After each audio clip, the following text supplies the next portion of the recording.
Seahawks Today Trade Rumors Mailbag Edition coming up in just a few moments. But before we do, today is my birthday. You don't need to tell me happy birthday in the comments, but I would like some advice of some sorts. What should I know for age 26? You know, I had a special shirt I was going to wear today too, but producer Brett wouldn't let me. So go ahead and type Boo Brett in the comments if you want.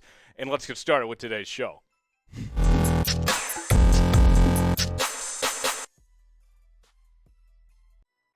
Seahawks Today is presented by Aura, all-in-one digital safety. We'll tell you more about what they do coming up in just a little while from right now. But you have trade questions. I have answers. You guys have sent me a lot of different trade ideas, and so I will do what I can to break that down and give you my thoughts during today's show. Let's start off with the first proposal. This one comes from Dead Center. Dead Center wants to know, Seahawks trade nothing for Baker Mayfield, his contract, and a third-round pick. I got to tell you, I like that idea. I have been a big advocate for bringing Baker Mayfield to Seattle for a while now. Nothing's happened, obviously. But if you can be in a situation where you are getting capital in addition to Baker Mayfield, and they can take his contract, that being the Browns in the process as well, that sounds great. Because here's the reality of things right now for the Seahawks in regards to Baker Mayfield. He is owed $18 million that's fully guaranteed. The Seahawks have about $13 million in cap space. The math does not add up. It simply doesn't work. So even if they wanted Baker Mayfield, they don't have the cap space to do so. So a move to bring in Mayfield of some sorts is going to have to require Cleveland to take some of that money, and if you can get something in return too, that'd be great. I love that idea, potentially bring in Baker Mayfield and get something with it as well. Thanks for the question there. Next one from Xavier. Xavier wants to know, instead of trading Baker, why not the Seahawks trade for Jimmy Garoppolo? Well, there's a few things on that, Xavier. One, Garoppolo is older than Mayfield. He costs more money than Mayfield, and he's less talented than Baker Mayfield on top of that, too. So no, no, and no. I do not like the idea of bringing in Jimmy Garoppolo at this point in time. I would highly pass on him, and I don't think that San Francisco is going to want to trade Jimmy G within the division as well. I think that scenario is highly unlikely that we see Jimmy G with the Seattle Seahawks when it's all said and done. But thanks for the question anyway. Next one from Wesley. Another quarterback idea. We talked about this in one of our rumors videos this week.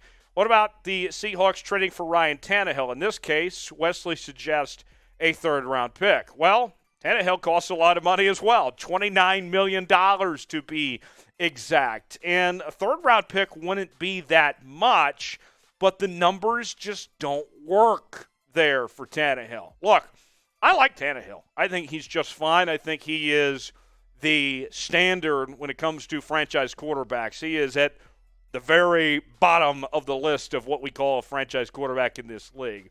But the $29 million that the Titans committed to him, that is for the Titans to deal with. I would not want to take on $29 million for Tannehill if I'm anyone else at this point in his career, and that includes the Seattle Seahawks. So no thanks.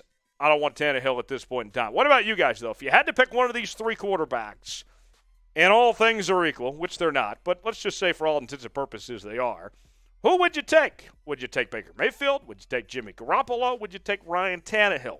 I'm going to give you one more quarterback name here in just a moment, but of these three, who would you take? Tell me in the comments section. Type BM for Baker Mayfield. Type JG for Jimmy Garoppolo. Type RT for Ryan Tannehill. This is our pinned comment today. You're about to get an ad break. Take advantage of it while the ad's playing. Get your votes in and tell us if you would pick one of these quarterbacks. Maybe you don't want either of these quarterbacks and type in another name or nobody. I don't care. Tell me in the comment section.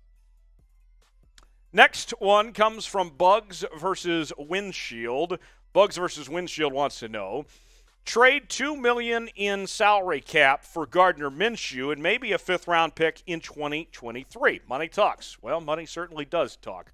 Bug versus Windshield. Gardner Minshew has been a pleasant surprise in the National Football League to this point. There was literally no expectations for Gardner Minshew when he entered the league. Obviously, the Jags ended up moving on from him when they brought in Trevor Lawrence, but Gardner Minshew, his whole career, I think, is going to be as a career backup, and that's not a bad thing. Just ask Alex Moran at Blue Mountain State.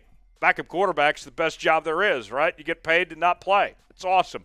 Gardner Minshew would be great in spot duty. If you need him to start a game or two, he has proven over the years that he is very capable of preparing for one game and can win you that one game or two. But for that type of situation we're looking at here, for trading for a guy like Gardner Minshew is a commitment to you want him to compete. And personally, I've seen enough from Gardner Minshew to know that he's not a starting caliber quarterback in this league, that I would not be making a move for Gardner Minshew. I would love to have him as my backup if it's well established that he is the backup, but I'm not interested in trying to make moves for him to compete for a starting job. But good question there anyway. Next one comes from Colby. Colby wants to know, second-round pick for Davis Mills. Look, Davis Mills this past season was not bad.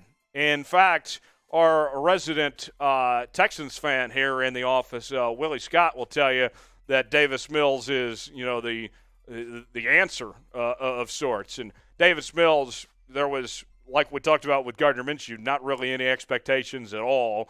And last year he set the Texans rookie completion percentage record at close to 67%. But the draft capital you're talking about for Davis Mills, I don't think anyone's buying into Davis Mills. I don't think it gets any better for him than it did last year for Houston. He wasn't bad. He didn't have a whole lot to work with, but I'm not interested in trying to give up any capital for Davis Mills and what he brings to the table. He's not very athletic, and I don't know if he's going to be any better than what he is right now. So I'll pass on Davis Mills. I hope things work out for him there in Houston. He certainly would be defying all odds, and he's about to have his second head coach already at this point in his career. I'll be rooting for Davis Mills, but I'm not rooting for him to come to Seattle by any stretch. Seahawks Today is presented by our newest sponsor at Chat Sports. That is Aura, the leaders in digital safety. You can check that out online, aura.com/chatsports. Let's tell you a little bit about what they do. Their benefits, they are all over the place, folks. They have financial fraud protection, identity theft protection, online and device security, family plans to protect up to 5 people. That's a great deal. So essentially what Aura does is, if you want to protect your bank account or if you want to protect your information online, they do it all. And the best part about it, we are offering a free 14-day free trial just for Seahawks Today viewers.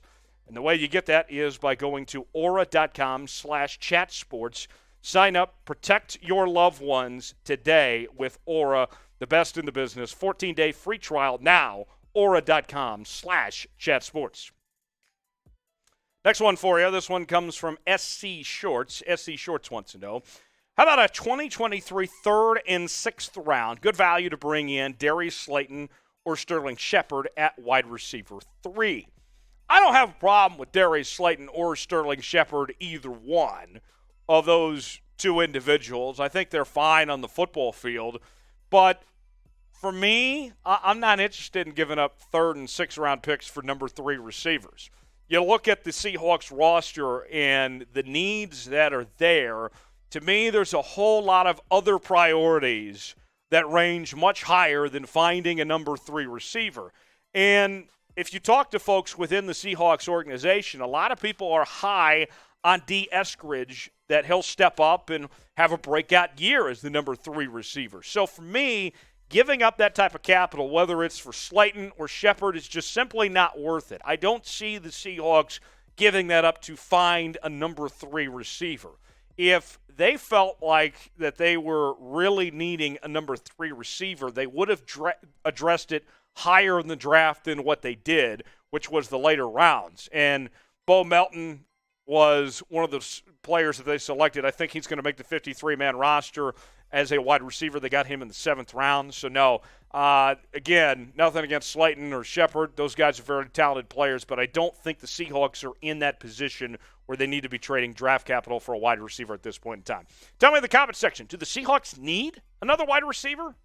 Do they? Do they need one in The short term, do they need to make a move for a wide receiver? Tell me in the comments. Type Y for yes, type in for no. That's Y for yes, in for no, if the Seahawks need another wide receiver. And if they make a move for a wide receiver, you will be the first to know right here on Seahawks Today as we're bringing you daily Seahawks content, including these mailbags. This special edition trade mailbag, we do mailbags about every week here on this channel. And the only way that you can be a part of our mailbag is if you are subscribed to Seahawks Today. YouTube.com/Seahawks TV, and use hashtag Seahawks in the comments so you can be on the show and get your questions answered here on Seahawks Today.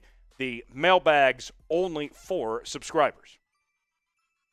John wants to know, we need some help at inside linebacker, but I don't think Barton is the answer. What would it take for the Seahawks to get Leighton Vander Esch out of Dallas? Leighton's a very good player. He is. Came out of Boise State. Last year, I think, was a disappointing year for Leighton with only 1 sack, four tackles for loss, did not cause any fumbles or any fumble recoveries. I don't know if you'd have to give up that much, to be honest, at this point in Leighton Vander Esch's career.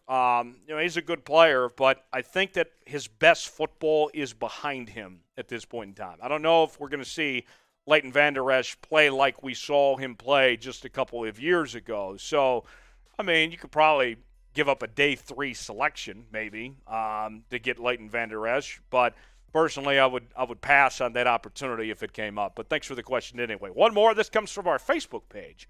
David wants to know, LJ Collier for anything or anyone. I think Seahawks management would agree with you, David. LJ Collier's been a disappointment. Let's not beat it around the bush, okay? LJ Collier cannot play. He can't play. Simple as that. Let's be honest with you, folks. He is going to be lucky if he makes this roster. He has been a disappointment. And so, with that, if you can trade off LJ Collier and get something for him, that would be great. Anything at this point in time. I agree. If you can trade him off, that'd be awesome. But realistically, I think at the end of the day, LJ Collier is probably going to be cut and not make the 53-man roster when it's all said and done. But anyways, thanks for the question there. Before we go, name one player the Seahawks should trade for. Tell me in the comments section if there is a guy that was not mentioned that we haven't talked about. Name one player that you think the Seahawks should take a look at and potentially bring to Seattle.